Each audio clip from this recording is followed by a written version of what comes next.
एक समय में सिरिपुरम नामक एक गांव में राघव और चंद्रवती नामक पति पत्नी रहते थे। उनका विराज नामक एक बेटा भी था। चंद्रवती का पति और उसका बेटा दोनों उसी गांव में काम करते थे। चंद्रवती बहुत ही कंजूस थी। उसे कभी भी पैसे खर्च करना अच्छा नहीं लगता था, इसीलिए वो घर पे सिलाई करके पैसे कमाती थी। एक दिन उसके पति और बेटा दोनों काम के लिए जाते हुए चंद्रवती के पास जाकर पैसे पूछते हैं। माँ, मुझे अपने दोस्तों के साथ बाहर जाना है, मुझे 500 रुपए दीजिए ना। चंद्रवती, मुझे भी आज 100 रुपए की जरूरत है। उन दोनों के ऐसे पूछने पर वो अंदर जाकर पैसे लेकर बाहर आती है। बेटा, ये लो 100 रुपए, और सुनिए, ये लीजिए 10 रुपए। तुम दोनों ने पूछा इसलिए इतना तो भी पैसे मैंने दिया, वरना मैं ये भी नहीं देती। तुम दोनों को पैसे बचाना सीखना होगा। ऐसे चंद्रवती उन दोनों से बात करती है। पापा, आपने देखा, मैंने माँ से 500 रुपए पूछा है, लेकिन वो मुझे 100 रुपए देकर ये कह रही है कि मुझे पैसे खर्च करना सीखना होगा। देखा आपने? बेटा, तुम्हारी माँ के बारे में तो हम जानते ही हैं। उसने हमें पैसे दिया, यही बड़ी बात है। तुम्हें तो वो कम से कम 100 रुपए दी है, मुझे देखो 10 रुपए दिया है उसने।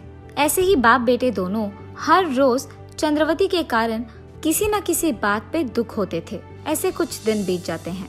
एक दिन सरला नामक एक औरत चंद्रवती के पास सिलाई करवाने जाती है। उसको कपड़ा देकर वही बैठकर चंद्रवती से बात करती रहती है। चंद्रवती के घर में तो सभी काम करते हैं, और इतना ही नहीं, ये इतनी कंजूस है कि घर कोई आए भी तो उन्हें कॉफी तक नहीं देती है। इसे सिर्फ पैसे बचाना आता है, खर्च करना नहीं। इसीलिए मुझे अपने बहन की बेटी का रिश्ता यहाँ लाकर चंद्रवती के बेटे से उसकी शादी करवानी होगी। ऐसे ही वो भी खुश रहेगी। चंद्रवती, मेरी बहन की बेटी ना बहुत पली बड़ी है और बहुत समझदार भी है। वो घर पे रहकर पैसे कमाती है, और इतना ही नहीं, मेरी बहन की बेटी ना बहुत अमीर भी है। अब उनका भी तो एक ही बेटी है।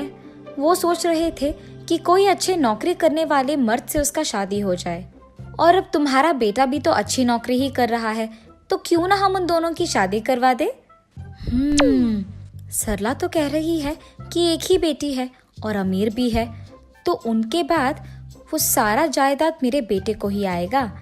लग रहा है कि ये अच्छा ही होगा, तो मैं ऐसे करती हूँ, सबसे पहले मैं उनके घर जाकर ये देखती हूँ कि वो अमीर है कि नहीं, और उसके तुरंत बाद इन दोनों की शादी करवा दूंगी। ठीक है सरला, कल ही हम दोनों तुम्हारे बहन के यहाँ जाकर बात करेंगे। ये फैसला करके चंद्रवती अगले ही दिन सरला के बहन के घर जाकर उनका घर को बड़ा देख आश्चर्यचकित हो जाती है। खुशी से वो उसके घर जाकर उसके पति को जो कुछ भी हुआ समझाती है, और उसके तुरंत बाद कुछ ही दिनों में वो सरला की बहन की बेटी कल्पना से उसके बेटे का शादी करवा देती है। अब क्योंकि कल्पना नई नवेली बहू थी, चंद्रवती उसका बहुत अच्छा ख्याल रखती है। ऐसे कुछ दिन बीत जाते हैं। एक दिन चंद्रवती अपने बहू को रसोई घर में सब्जी काटते हुए देख उसके पास जल्दी जाती है। बाप रे कल्पना, तुम्हें इतनी सारी सब्जी काटने की क्या जरूरत थी? आज से तुम मुझे बताए बिना सब्जी मत काटो।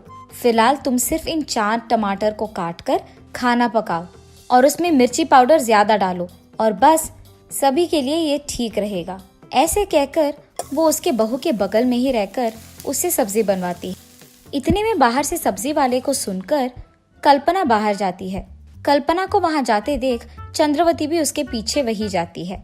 भैया, 1 डजन केले का सब्जी दीजिए। बेटा, 1 डजन केले के सब्जी का कितना दाम है? जी, वो 60 रुपए है। बाप रे, क्या 60 रुपए? तो फिर तुम मेरे बहू को 1 डजन मत दो, 10 रुपए में जितना आएगा उतना ही दो। ऐसे कहकर वो सब्जी बेचने वाले को सिर्फ 10 रुपए देकर वहाँ से चली जाती है। इसी कारण तो सब्जी वाला कल्पना को सिर्फ 10 रुपए के सब्जी देता है। चंद्रवती के ऐसे करने के कारण कल्पना उसी के बारे में सोचते हुए गुम हो जाती है, इतना कि वो उसके पति का आना भी नहीं देखती है। अरे क्या हुआ कल्पना, तुमने तो मेरा आना भी नहीं देखा, इतना क्या सोच रही हो?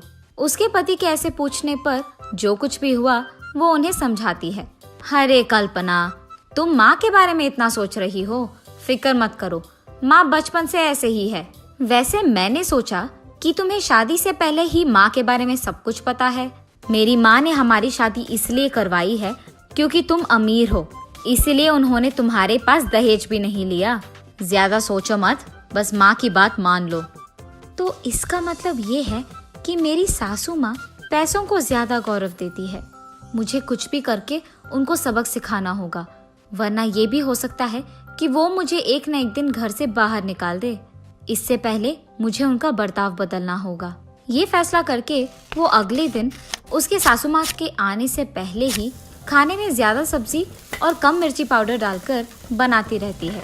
अरे कल्पना, मैंने तुम्हें पहले ही बोला है कि मुझे ऐसे बताए बिना खाना मत पकाओ। तुम इतने सारे सब्जी डालकर खाना क्यों बना रही हो? सासू माँ, हमारे घर में खाना ऐसे ही बनता है। हम कम सब्जी डालकर ज्यादा मिर्ची पाउडर डालकर नहीं बनाते हैं। और तो और सब्जी जब हम खरीदते हैं तो सारे घर वालों के लिए खरीदते हैं, ऐसे 10 रुपए का सब्जी नहीं खरीदते हैं। इतने में बाहर फल बेचने वाला आता है। उसकी आवाज सुनते ही कल्पना बाहर जाकर उसके सासू माँ के सामने ही सारे प्रकार के फल को 1-1 किलो में लेती है। चंद्रवती ये सब देख दंग रह जाती है। अरे ये क्या, ये तो मेरे कहने के एकदम उल्टा कर रही है। अब अगर मैं ज्यादा पूछूं तो शायद ये और पैसे खर्च कर देगी, इसीलिए मेरा चुप बैठना ही बेहतर है। ये सोचकर चंद्रवती वहाँ से चली जाती है। लेकिन कल्पना तब से जानबूझकर उसके सासू माँ के सामने आते जाते सारे लोगों से कुछ ना कुछ खरीदती रहती थी। ऐसे कुछ दिन बीत जाते हैं।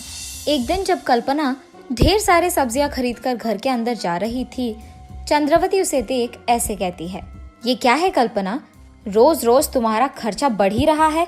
मैंने सोचा अगर मैं चुप रहूंगी तो तुम्हें खुद समझ आ जाएगा, लेकिन तुम तो अभी रुकने वाली नहीं हो। अरे सासू माँ, अगर अब हम खाना ठीक से नहीं खाएंगे तो जितना पैसे हमें सब्जी खरीदने पे खर्च करना है उससे कहीं ज्यादा अस्पताल के बिल पे खर्च करना होगा। इसीलिए हमें अच्छा खाना खाकर स्वस्थ और तंदुरुस्त रहना होगा। अगर हमारी तबीयत अच्छा है तो ज्यादा पैसे कमा पाएंगे ना। सुनो कल्पना, सिर्फ स्वस्थ रहने पर हम ज्यादा पैसे नहीं खरीद पाएंगे, हमें बचत करना होगा। ऐसे ही हम ज्यादा पैसे हमारे पास रख पाएंगे। सासू माँ, मेरे पास एक विचार है, क्यों ना मैं घर पे बैठे ही एक व्यापार ना करूं? ऐसे तो मैं आपसे 4 गुना ज्यादा पैसे कमा पाऊंगी। तब आपको ये सब्जी वब्जी खरीदने में पैसे खर्च हो जाएंगे, इसकी परेशानी नहीं होगी। मगर उस व्यापार के निवेश के पैसे मैं माँ से भी ले सकती हूँ, पर अगर लूंगी तो उन्हें ही लौटाना पड़ेगा। पर अगर आप ये पैसे देंगे तो जो भी लाभ होगा सिर्फ हमें मिलेगा। बेटी, तुम कह रही हो कि इस व्यापार से हमें 4 गुना ज्यादा पैसे मिलेगा, तो फिर निवेश के पैसे अपनी माँ से लेने की क्या जरूरत है, मैं खुद तुम्हें दूंगी। ये कहकर वो पैसों की लालच में निवेश के पैसे कल्पना के हाथ में देती है। लेकिन सासू माँ, सिर्फ इतने पैसे काफी नहीं होंगे, हमें इस घर को गिरवी रख के उन पैसों को भी मिलाकर व्यापार शुरू करना होगा। चंद्रवती कल्पना के ऐसे कहने पर आगे पीछे सोचे बिना, उसके पति और बेटे को भी बताए बिना घर को गिरवी रख के आए हुए पैसों को कल्पना के हाथों में देती है। ये होकर 1 साल बीत जाता है।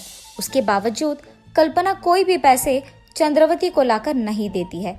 ये देख चंद्रवती परेशान हो जाती है। चंद्रवती कल्पना के पास जाकर उसके पैसे पूछती है। हाँ सासू माँ, आपने मुझे पैसे कब दिया, और आप मुझे भला देंगी भी क्यों? कल्पना के मुंह से ये बातें सुनकर चंद्रवती चौंक जाती है और उसके बेटे विराज को जाकर जो कुछ भी हुआ बताती है। माँ, आप फिक्र मत करो, मैं अपनी बीवी के पास जाकर ये पता करूंगा कि उसने आपके पैसे क्यों नहीं लौटाए। उसके माँ से ये कहकर विराज उसके कमरे में जाकर सोच में पड़ जाता है। मेरी माँ अगर इतना दुखी है तो इसका मतलब यही है कि मेरी बीवी ने उनसे पैसे लिया ही होगा। लेकिन मेरी बीवी तो अमीर है, वो माँ से भला पैसे क्यों लेगी? कल्पना से पूछकर भी कोई फायदा नहीं है, इसलिए मुझे ही उसके बारे में सच पता करना होगा। ये फैसला करके वो शहर में रह रहे उसके बीवी के रिश्तेदारों के पास जाकर सच का पता लगाता है।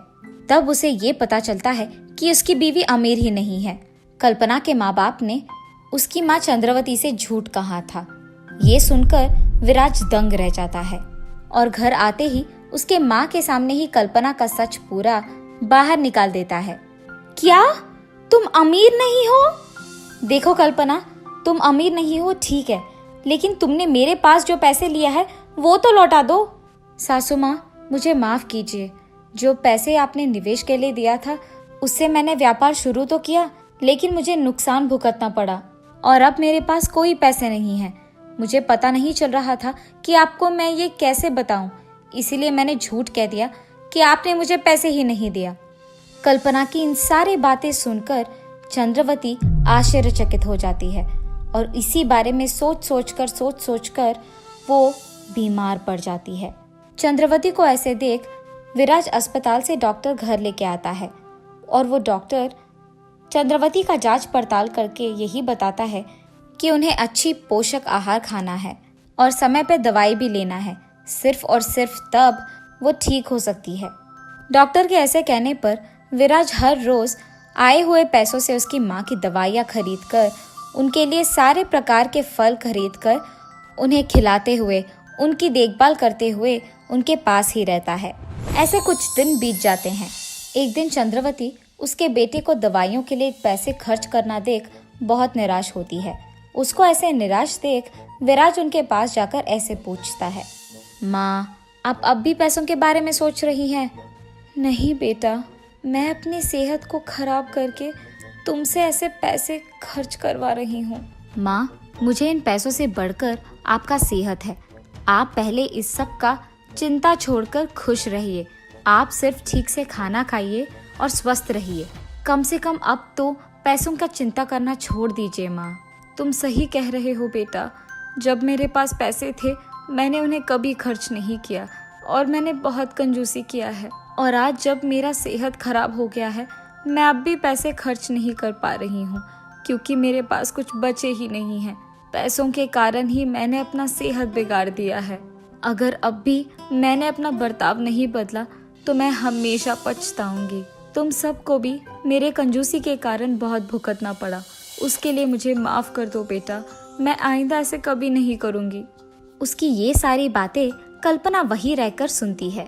मुझे माफ कीजिए सासू माँ, मुझे पता है कि आपने मेरी शादी आपके बेटे से इसीलिए करवाई है क्योंकि मैं अमीर हूँ, लेकिन मेरे अमीर ना होने के बारे में आपको पता लगने के बावजूद आप में कोई बर्ताव नहीं आया। इसलिए मैंने आपको सच नहीं बताया कि आपके पैसे मेरे पास सुरक्षित है। आप में ये बदलाव आए इसीलिए मैंने ये सच अब तक किसी को नहीं बताया और आपको ऐसे दुख पहुंचाया। मेरा इरादा ये नहीं था। मेरा इरादा सिर्फ आपको बदलना था। आज से आप खुश रह सकती हैं क्योंकि आपके दिए पैसों को मैंने खर्च नहीं किया है। बेटी, मेरे ही कारण और मेरे बर्ताव के ही कारण तुमने ये सब किया और तुम्हें इतना करना भी पड़ा। इसीलिए इस सब का गलती मैं अपना मानती हूँ। तुम्हारे पास ये सब पैसे रखकर भी तुमने उसे कभी खर्च नहीं किया, इससे तुम्हारा गुण पता चलता है। अब से मैं किसी को भी अपनी कंजूसी से ऐसे दुख नहीं पहुँचाऊंगी।